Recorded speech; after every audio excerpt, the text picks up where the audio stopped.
Defence Force, also the current chief's predecessor, and the various ministers, that the SANDF is not in a position to carry out an offensive mandate in any country in Africa, that the SANDF is collapsing. Now, it's taken a year for the chief of the South African National Defence Force, General Motshekga, to come to our committee. We've asked many times, he never dignified us with his presence. It had to take 14 of our SANDF soldiers to die for him to come here. We told the Minister of Defence and Military Veterans, the SANDF is collapsing. We cannot carry out an offensive mission in the DRC. Here are my 3 questions. Why are you Minister? And why is the President lying to us about the nature of the operation that we have in the DRC? It is not a peacekeeping mission. It is an offensive mission, and it is defined as such by the SADC. Therefore, you knew that our soldiers were going to be shot at, and you knew that you're sending our young men into the DRC to die in the killing fields of the DRC. You did not have the ammunition, you did not have the supplies, you do not have the money to have sent them, but you sent them to die for the mineral wealth that is being looked after, the mines that are being looked after, that belongs to Cyril Ramaphosa, his family, and his friends. On all sides, we have a defense of the mineral wealth rather than for the people of the DRC. That is my first question. My second question, Minister, and the Chief of the South African National Defence Force. When are you going to bring our soldiers back? Are you bringing them back now? And explain to us how you are going to bring them back. And my third question, why do you disrespect us? And why do you disrespect the South African nation with this pitiful little report that contains hardly any information, that doesn't address the issues that needed to be addressed here this afternoon? Stop disrespecting us. And lastly, when are you Minister? No, I'm just pointing to the Minister. Okay, let me leave my hands down. When are you Minister? You get threatened easily, Minister. When are you Minister? And when are you Chief of the South African National Defence Force resigning? You should resign today.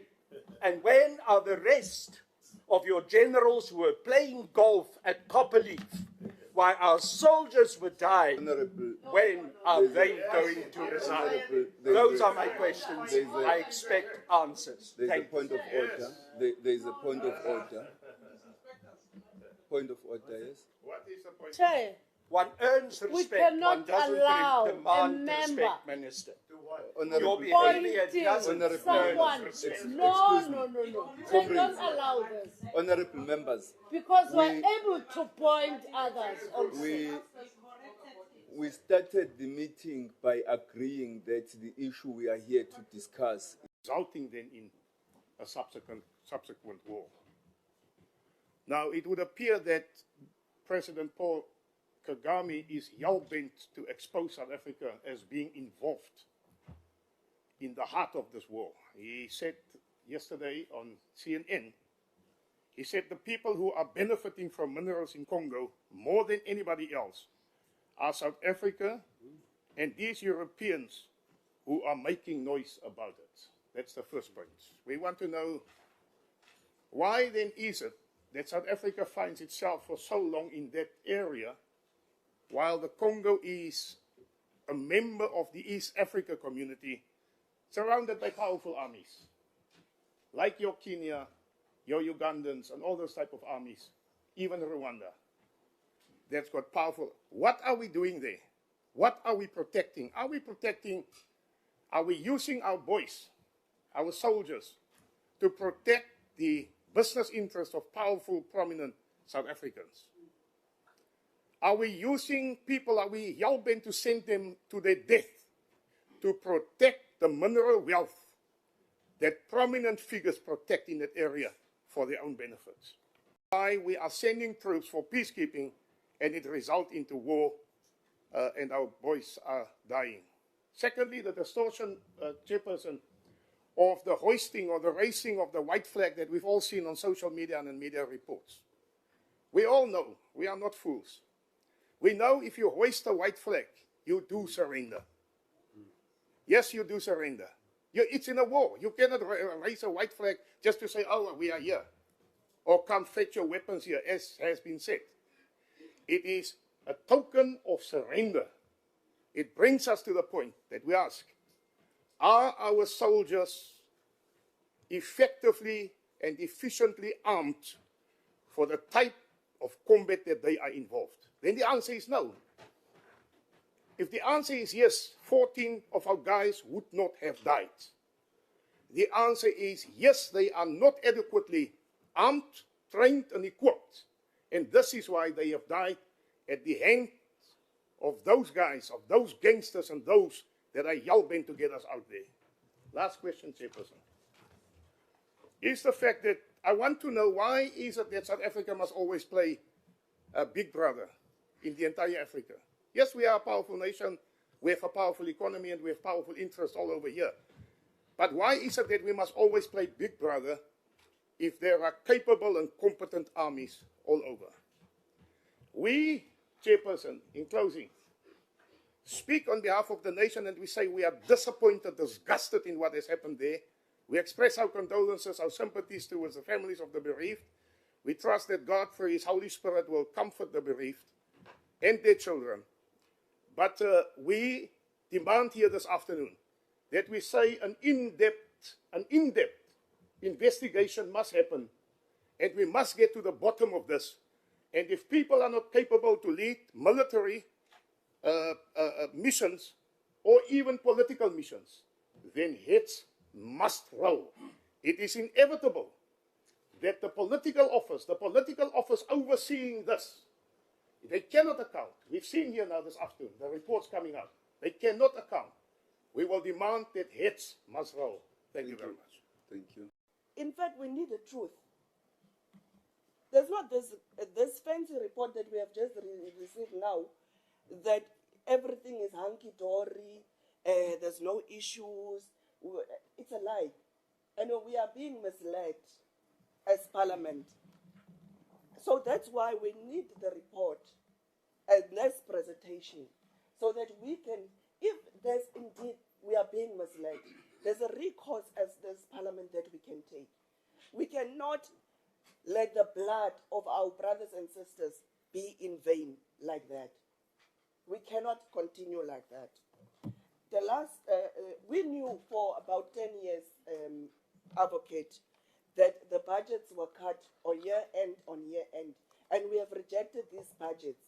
And forever we were told as EFF, you are rejecting service delivery. Because we knew why we are rejecting them. Because how do you pass a defense budget? We can't keep our country safe. We have been exposed. Thirdly, what was the intelligence, the military intelligence? Couldn't we have perceived this attack on our soldiers and further attacks that might still happen as we are seated here in this air-con offices of ours? Work needs to be done. Boots needs to go to the ground. We need to bring our soldiers back. And I want to propose, Chair, again, there's budgetary constraints. Why are we parading on Sona Day all of those troops here?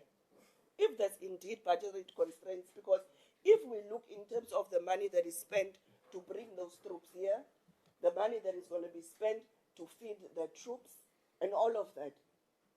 There's nowhere in the Constitution that it states that Mr. Ramaphosa must have that. In fact, he should have called it off and said to Parliament, in line of having our fallen soldiers, we will not be paraded. Because what are you parading? What are you showcasing? We knew that the Rooivalk and the diesel pumps and everything were broken. We were told that as committee members in appropriations. We're told that. And yet, we sit here this afternoon and come with a honky-dory report and think things are normal. Carl is correct.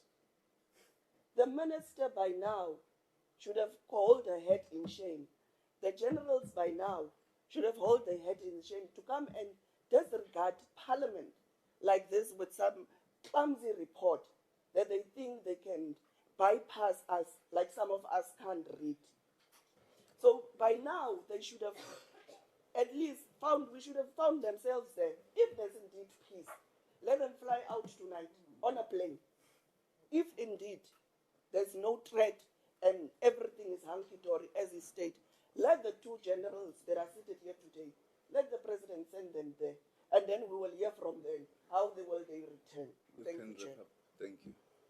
The SANDF for the responses that they've given. Unfortunately, I must say the response by the chief of the SANDF about the white flag is a tall order to believe. It is also very strange, Chair, that the SANDF deployment in the DRC did not seem to expect to be fired at.